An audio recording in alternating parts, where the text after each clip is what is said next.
Risk.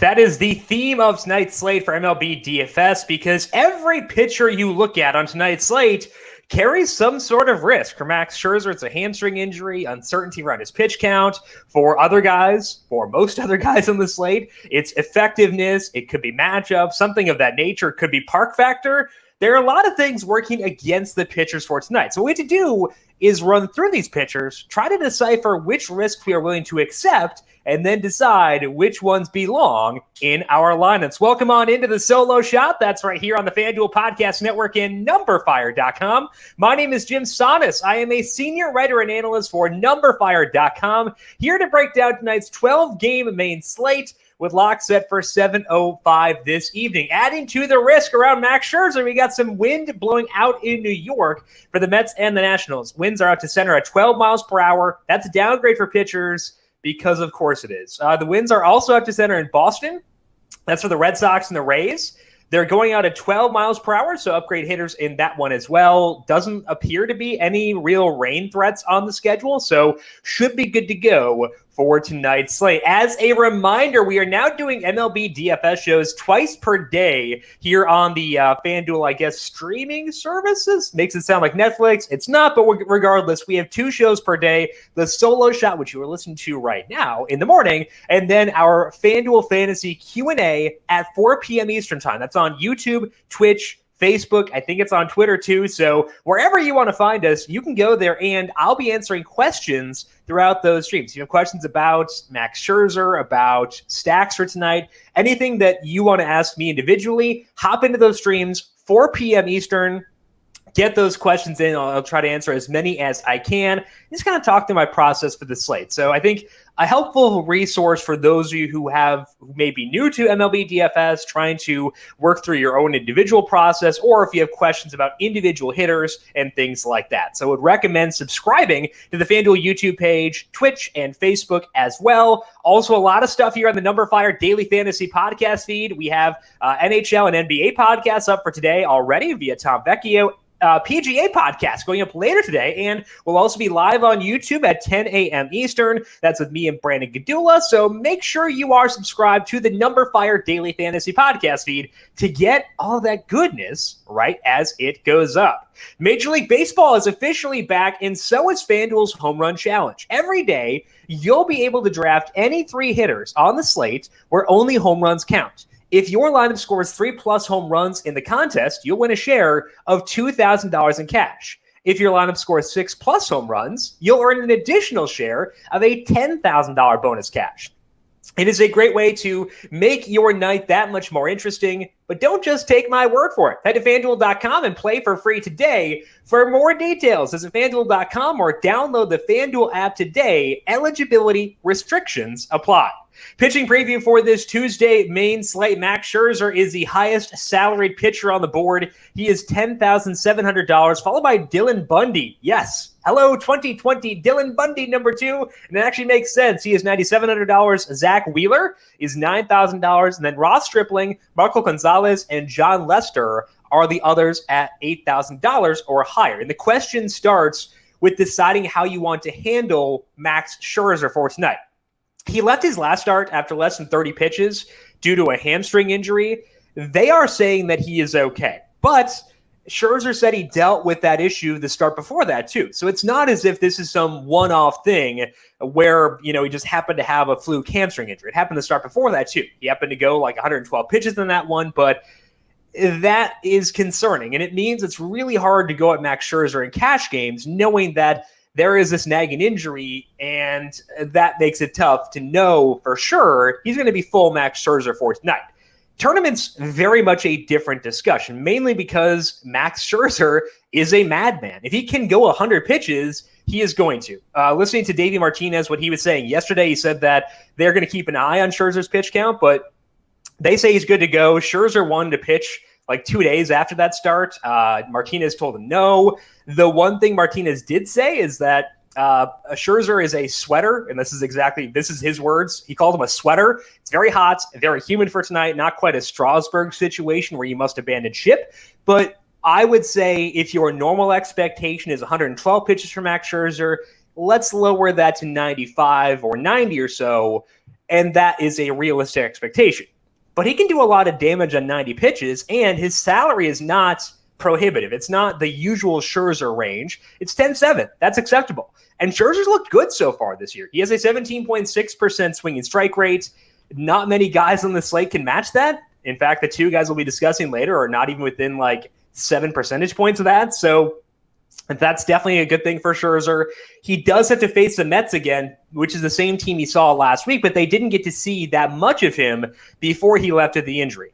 The Mets don't strike out a ton, so it's not some super easy matchup. But again, it's Max Scherzer, and the individual strikeout rate is so high, I think we can still project him for a lot of strikeouts. I am very willing to go here in tournaments. I think that if I'm single entering for a tournament, Scherzer would likely be my pitcher there too, just because the production gap between him and the field is so high.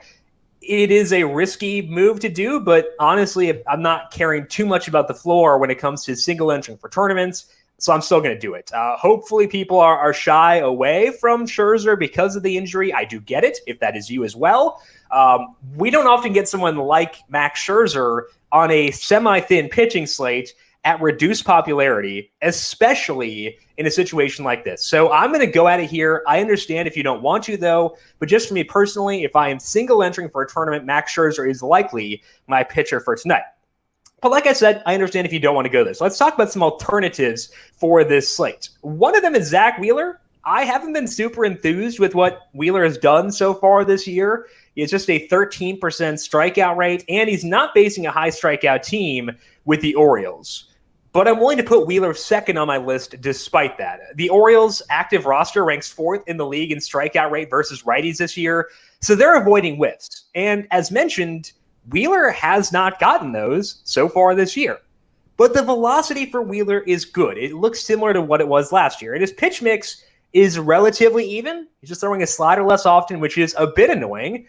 But it's not detrimental. You look at the numbers last year on the slider for Wheeler, a little bit less usage on that might not be the worst thing. And he's still getting whiffs. His swing and strike rate is actually 10.9%, which is up from 10.4% last year and 10.7% the year before that. He has generally been a pitcher. The rule of thumb is you double the swinging strike rate to get the strikeout rate. Wheeler generally outperforms that shorthand. So it's a bit surprising to see his strikeout rate be as low as it has been this year. Even though Wheeler's not getting strikeouts, he is still limiting hard contact, which makes sense because if we're looking at the pitch mix for Wheeler, it's very similar to what he did early in the season last year. In his first 15 starts, he had just a 33% hard hit rate against while still getting a 25% strikeout rate. He increased his slider usage after they changed pitching coaches, but his strikeout rate actually went down after that. So again, I don't think it's the worst thing in the world that his slider usage is down this year. Again, the Orioles, not a high strikeout team, but they also just an 88 WRC plus against righties since the start of last year. And Wheeler's results this year have been good. I'm kind of hoping we'll get something similar to what I was hoping to get out of Kyle Gibson last night. Did not get that, shockingly, not so shockingly. But I want Wheeler to go deep in the game, get a win, give me some volume. And if he adds strikeouts on top of that, sweet. And I could see him doing that. So I might not need that much on this slate for him to be a quality play. Was hoping to get that out of Gibson last night. Very much did not. But we'll run it back here with Wheeler for tonight and see what happens. So Wheeler number 2 for me behind Max Scherzer. I'm going to go with Ross Stripling third on this list. And I will preface this by saying that it's similar to Wheeler where I don't feel all that great about it. Again, everybody on this slate has some sort of risk. And that's why I'm willing to take that risk on someone as good as Max Scherzer. Because if those risks do not pop up, I know at least the output there is going to be awesome. But again, I would put Stripling third on this list, and the reasons for liking him should be fairly obvious. He is at home, so he's in the Padres, and as discussed with Dustin May yesterday, the Padres will strike out. They got a 25% strikeout rate versus righties and a 91 WRC+. And Stripling was solid against them last week. He had 7 strikeouts over 5 2/3 innings, but it wasn't truly lights out. And now they get to see him again. In the first 3 starts this year, Stripling's strikeout rate is 22% with an 8.2% swinging strike rate. Neither of those numbers are inspiring. He did have one down game against the Diamondbacks, and you see the 2 strikeouts there and think that maybe that's weighing down things, but even against the Padres, his swinging strike rate was really low. So Stripling is only $8,300.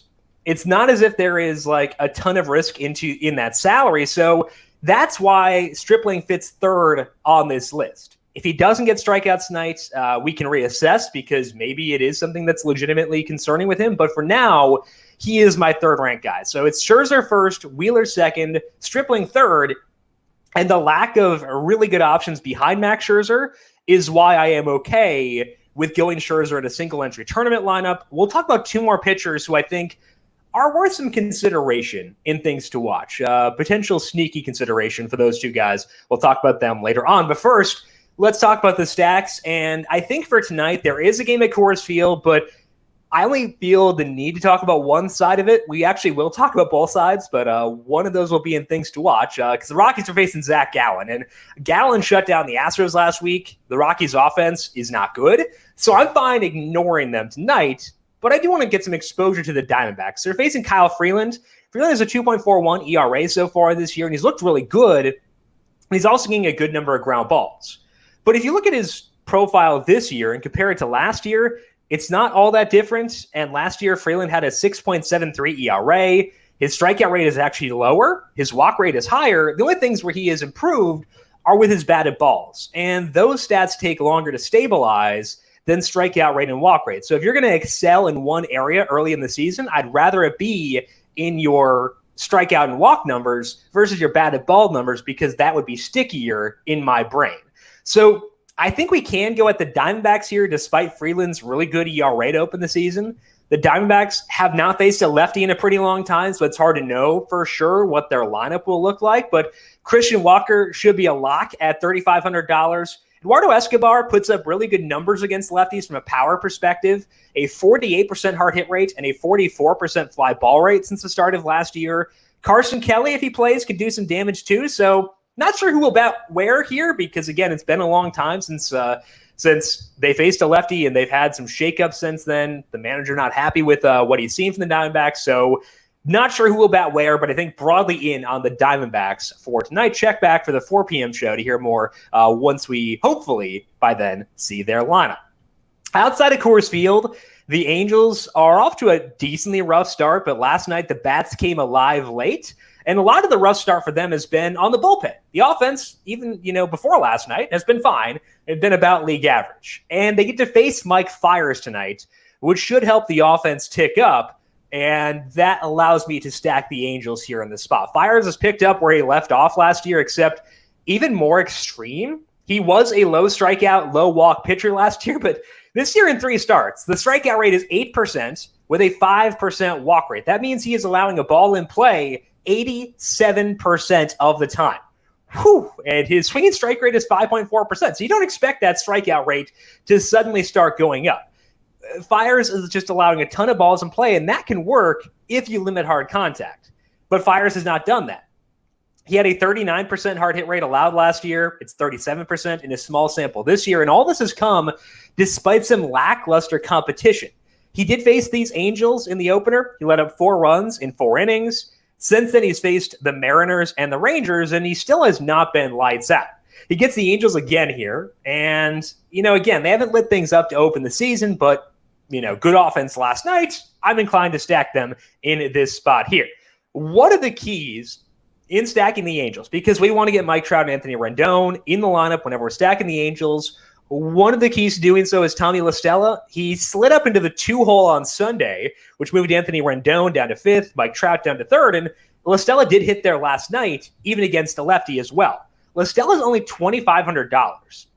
If we look at him since the start of last year, he has a 46% hard hit rate, a 37% fly ball rate versus righties, and he never strikes out. So I don't think people use Tommy La Stella because he's not a very sexy name. Also because the Angels insist on releasing their lineup like 16 hours after lock just to infuriate everyone. But La Stella gets the job done. He is cheap, and he makes it easier to afford guys like Mike Trout and Anthony Rendon. So La Stella, probably the first guy I plug in here. Brian Goodwin is in a platoon with Justin Upton, so should play for tonight. He's $2,800. Shohei Ohtani showing some massive pop this year. He is $3,000. So I think that if I'm playing Scherzer, I use La Stella, Goodwin, Ohtani, and then see what I can afford between Trout and Rendon. Maybe you can get both, but potentially not because Scherzer is kind of expensive. But I think with those three value options there, you've got routes to using the Angels alongside Max Scherzer. For the third stack, we get to take advantage of Mike Clevenger being a big old dummy. Clevenger was caught violating COVID-19 protocols, so he won't play today. He was going to be on my pitcher list, so I had to rewrite this last night. Awesome. He's on my poop list instead, so thank you, Mike Clevenger, for that. But with Clevenger being out, Cleveland is now using Adam Pletco instead. And Pletco, not nearly as skilled as Clevenger, if we're going to put this, nicely. And the Cubs' salaries seem to be as if they're facing Mike Clevenger. So that allows some inefficiency and allows us to go at the Cubs without breaking the bank. The desire to stack against Pletco should be pretty high to me. He made 20 starts last year, and Pletco lived in what we call, or what I call, I don't think anyone else calls this, it's the Bartolo zone, because Bartolo Colon lived on allowing a lot of balls in play and limiting hard contact. But once the limiting hard contact aspect went away, dude got hammered. So like his skill interactive ERA looked good, but he was getting destroyed because people were just scorching the balls off him. Looking at Pletco last year, he was in the Bartolo zone, 8.4% swing and strike rate, 5.19 skill interactive ERA. He's made a couple of appearances so far this year. He is leaning more on his slider and his curveball, so it's possible that Pletco digs out of last year's struggles. But for now, I'm willing to stack against him. And the plus side here, again, is we can do so without breaking the bank, because the Cubs, their salaries seem to be as if they're facing Clevenger, so they're pretty cheap. And we can also use both righties and lefties against Pletco, which is key, given that you got Brian Baez on one side, Schwarber and Rizzo on the other. We can use both lefties and righties. The righties had a higher strikeout rate, but they also had a higher hard hit rate and a higher fly ball rate versus Pletco last year. So everybody is in play. Kyle Schwarber, $2,700. Jason Hayward has had his moments, but overall struggles, I think, in this spot, $2,100, that works for me. Bryant, Rizzo, and Baez, all lower than usual, too. And I know that that's partly because Bryant and Baez specifically have struggled, but at those respective salaries, I will have a hard time saying no. So the Angels, easy to stack. The Cubs, easy to stack. Pretty good night to be able to afford Max Scherzer. And I think that, again, I am inclined to do so here for sure. Things to watch for this Tuesday slate. I mentioned before that there are a couple of pitchers I think are worth considering despite a healthy amount of risk. Again, everyone has risk on this slate, so why not? I'm also not super secure with Zach Wheeler and Ross Stripling, so let's talk about two more guys with a path to a decent game. One of those is actually Marco Gonzalez, and he's facing the Rangers. They're a super high strikeout team, which is why that we're going here. Gonzalez has looked good so far this year, 22% strikeout rate, and his cutter is getting a ton of whiffs, which is something it did not do last year. So I find it very interesting. I've been trying to find differences in that cutter. It doesn't seem to be a majorly different pitch, but if it's getting whiffs, it's getting whiffs, and that does matter. The reason that this is risky, despite the fact that he's looked good this year and he's facing a super high strikeout team, is that I stacked against Gonzalez literally last week. His good numbers have come against low strikeout teams, and the Rangers are not that. So I will take some swings at Gonzalez on multi-entering, and it's really risky because, again, I literally stacked against this dude last week. So my tune on Gonzalez is changing really quickly, but I think this matchup makes a big difference. Seeing him do well against the Astros and the Angels makes a big difference. So I might actually use some Marco Gonzalez. We'll see what happens there. You never know.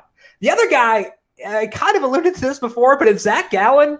He's at Coors. So, yeah, I mean, probably shouldn't do this, but, he's $7,100. He's looked awesome in his past two starts. He apparently changed something up in his mechanics to improve his control, and it's played really well. And one of those really good starts was against the Astros. And the Rockies' offense, straight up, is really bad.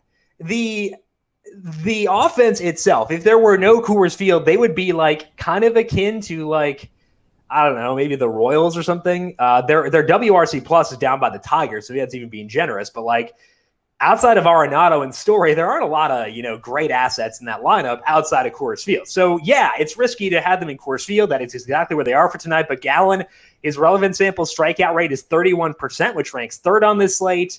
Nobody's going to use him because he's at Coors Field. So you have to have a high risk tolerance, but I am good with it. I think the way that I'm playing things for tonight, when multi-entering for tournaments, is I'm going to have my healthy number of Scherzer lineups to give myself that floor. But then in the non-Scherzer lineups, I'm okay spreading things out. Usually I like to keep things pretty tight at pitcher, focus on 2, 3, 4 guys. Tonight, I might wind up using all 5 of the pitchers discussed and then trying to focus on the stacks as being the core of my lineups. I don't want to spread things out too much because then again, if one lineup does well, it's not benefiting my other lineups. So I think that I'm going to change things up, spread things out a bit more at pitcher and concentrate more on stacks. That's the opposite of what I usually do because pitchers are easier to predict, but I don't think that's necessarily the case for tonight. The pitchers tonight are tough. So focus on Scherzer, then spread things out. I think that's probably my optimal route for this slate.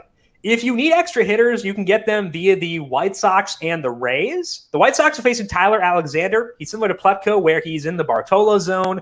Not a lot of strikeouts, lots of hard contact. The Rays are facing Martin Perez, who lets up a lot of balls in play too. I think you could do a full stack of the Rays and the White Sox. The reason I did not do that in the stacking section is that you have kind of limited options on both teams because the Rays have a lot of lefties.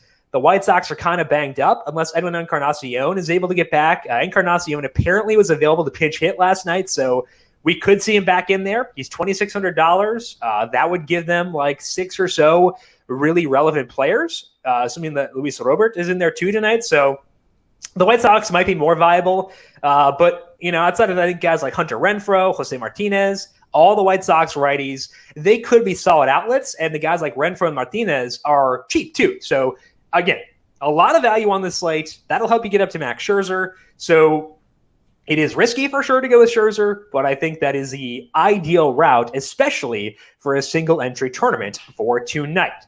That is all that we have for today here on the Solo Shot, but do not forget we are back here once again at 4 p.m. Eastern Time today on the FanDuel YouTube, Twitch, and Facebook pages for the FanDuel Fantasy Q&A, answering all your questions and getting you set for tonight's slate. So make sure you are subscribed to the FanDuel YouTube page and Twitch and Facebook as well, and check us out today at 4 p.m. Eastern. If you have questions before that, I am on Twitter at Jim Sannes, JIMSANNES.